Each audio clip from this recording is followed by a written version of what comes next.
I heard the voice of my inner child saying like, I don't feel like it's okay for me to take a break from work. I don't feel like it's okay for me to rest. I don't feel like it's okay for me to feel taken care of and to feel like other people can hear my burdens and my problems and what's going on. Like, I feel like I have to clamp down on that and feel really resistant to that, which is the way that I was feeling towards my coworker. She was just going on and on and on about like, oh, poor me and all this stuff. And I was feeling like really triggered by her because I was like, why aren't you helping me out? Why don't you shut up and like grow up and like just deal with your shit? I was so like rational, logical minded back then. I did not have room for other people's emotions, let alone mine. So the shadow work that I did was, I was actually starting to get really stressed from being at work and from working hard and from listening to her. I just felt like I was like coming down with something. And so I realized that I could do a meditation to speak to the consciousness of whatever aspect of me was ailing.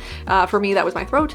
And I decided to speak to it. And what was in the subconscious was my inner child. It was the first time I ever met her. I'd become aware of her. And it was just a really incredible experience because it changed my perception on the fact that I have an inner child, that I'm not just an adult trying to make it through the world and just trying to toughen up and be the toughest person that I can to shoulder more stress and more burden, but like maybe I should be playful and have fun and like prioritize loving myself and loving life, and like just really shifted the direction I was going in life. It was huge. I couldn't have known it at the time, but I'm so grateful for that experience. So I'm curious if you remember what the first shadow work experience that you had was and how that shifted your perspective or perception of yourself or the world around you. I want to hear it.